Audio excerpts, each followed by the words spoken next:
Bentornati sul canale dell'azienda agricola Venture. Come ogni venerdì vi facciamo un po' vedere come siamo organizzati e i vari lavori che dobbiamo fare durante i vari periodi dell'anno. In questo momento che stiamo registrando il video siamo negli ultimi giorni di novembre, abbiamo già iniziato la potatura come avete visto anche dal video scorso. Nel frattempo le temperature si sono abbassate notevolmente negli ultimi 10 giorni, siamo andati sotto lo zero più di qualche notte, per cui ormai le foglie sono praticamente cadute tutte e questo ci fa proseguire bene appunto con la potatura, proprio perché ormai diciamo i vari vigneti sono spogli. Ecco, oggi non parleremo prettamente di potatura, magari faremo qualche altro video più avanti. Oggi vi facciamo vedere una situazione particolare perché diciamo prendiamo spunto da un commento che aveva fatto qualcuno sotto un video che avevamo dedicato a un argomento particolare, che appunto è la flavescenza dorata nei vigneti. Qualcuno ci aveva scritto: sarebbe interessante vedere anche i sintomi delle viti colpite da flavescenza dorata anche non nel periodo diciamo vegetativo, quindi non nel periodo estivo, ma nel periodo invernale. Ecco, per cui siamo qui a fare questo video e faremo vedere magari una vite, dato che ci siamo imbattuti ecco, in una vite sintomatica, e magari possiamo parlarne insieme e vedere un po' cosa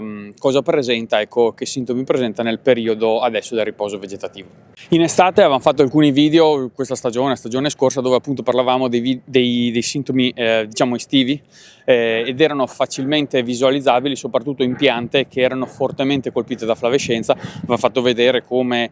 ci sia l'accartocciamento delle foglie, come i germogli / tralci iniziano a diciamo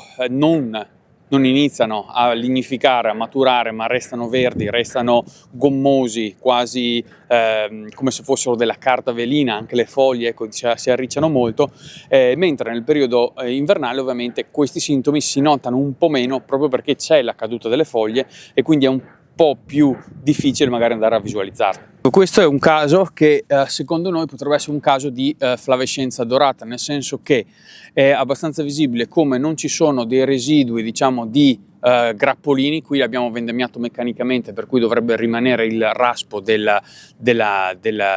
frutta, invece in questo caso non è presente. Come vedete siamo di fronte a una pianta un po' rachitica, sicuramente debole, una pianta sicuramente che non ha sviluppato una grande vegetazione, e i suoi tralci, come vedete, sono molto, adesso magari faremo dei primi piani, sono molto morbidi e sicuramente non lignificati. Questo tralcio si può vedere che ha iniziato diciamo una fase di maturazione, quindi una lignificazione nelle prime 2-3 gemme, e poi dalle gemme successive man mano si vede questo anche cambio di colore, variazione di colore più tendente al giallino, più che ovviamente non marrone, e sicuramente questa situazione quasi gommosa, molto morbida, e si è sicuramente diciamo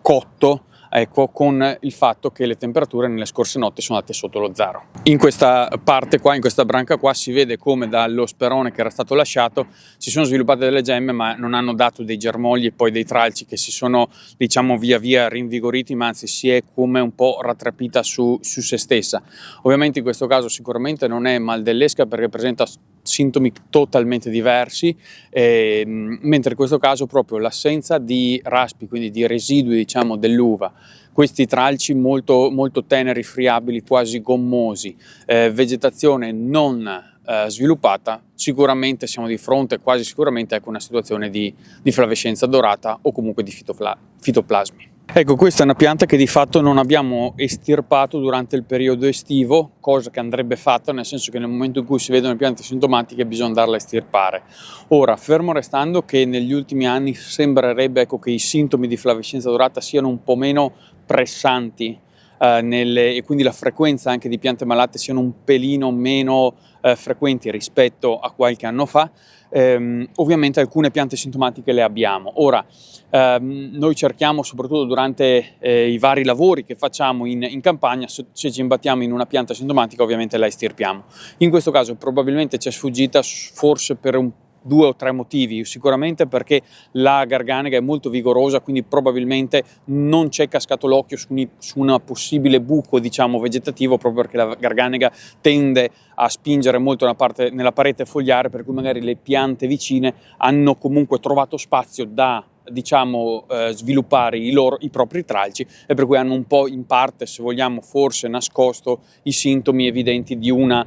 pianta malata. Poi la seconda, forse, ragione ipotetica è questa: mentre lo Chardonnay abbiamo visto, ecco, che segna molto precocemente, essendo anche una pianta precoce, i sintomi da flavescenza dorata, forse la garganega, o almeno questa pianta, presumiamo che abbia sviluppato questa sintomatologia da flavescenza dorata magari in una seconda parte, proprio nei giorni dove abbiamo iniziato di fatto il periodo di vendemmia delle precoci, e da lì in poi per noi è tutta una raccolta, nel senso che la nostra vendemmia inizia a metà agosto e prosegue fino a metà ottobre, quando appunto veniamo a raccogliere la garganega. Ora magari eravamo appunto occupati con la vendemmia, e qui abbiamo, tra virgolette, speso meno ore in campagna, proprio perché in questo vigneto, perché eravamo occupati in altre mansioni, mentre magari in altri periodi dell'anno, soprattutto nel periodo luglio-agosto, prime fasi di agosto, per noi è facile andare a monitorare la flavescenza dorata ed estirpare i vigneti, proprio per questo motivo. Certo, se ci troviamo di fronte magari a un esemplare che magari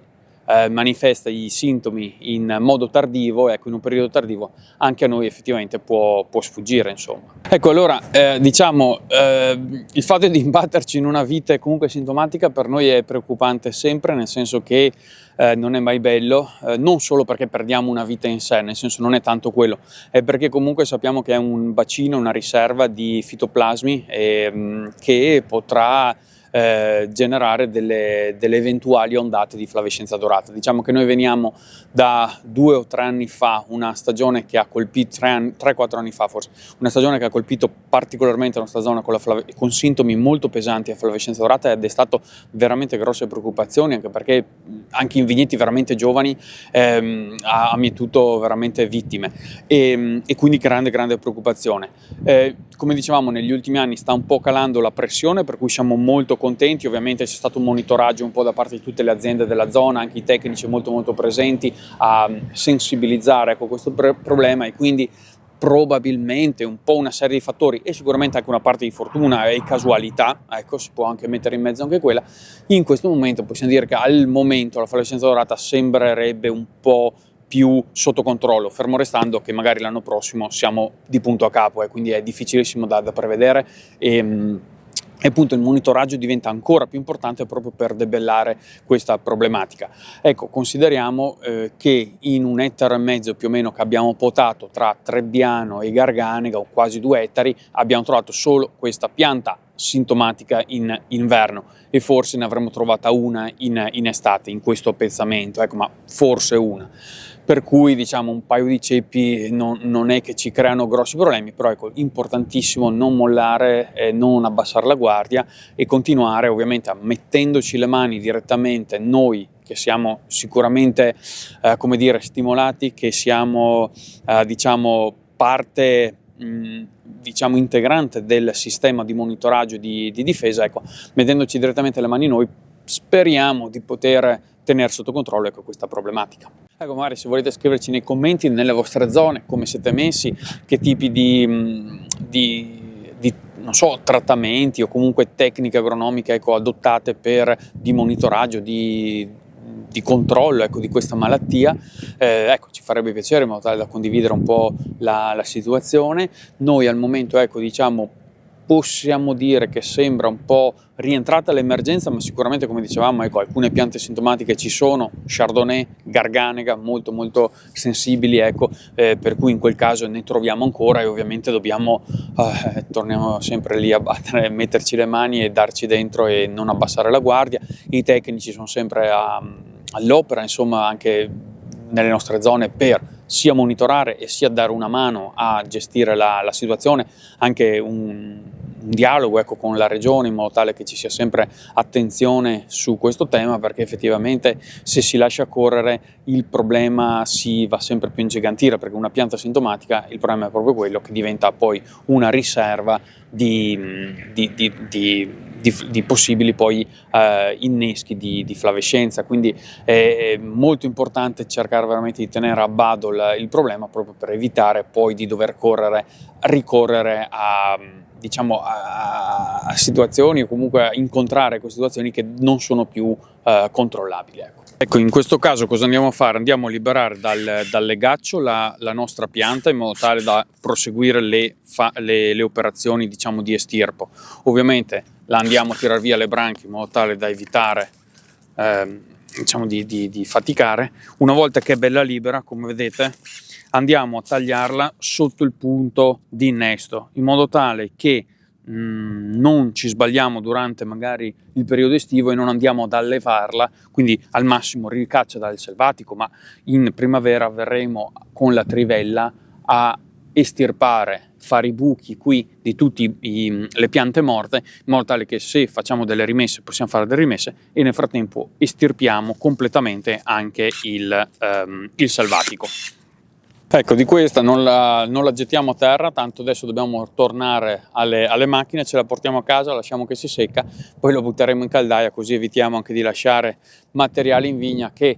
male non fa. Diciamo in estate facciamo un po' fatica a estirpare e a portare via i ceppi, perché ovviamente ci sono 1000 lavori, 1000 cose da fare, non abbiamo la possibilità, però magari le mettiamo, le accantoniamo in un posto, appena abbiamo tempo portiamo via, in modo tale da evitare di avere legno un po' infetto in campagna. Però in teoria non è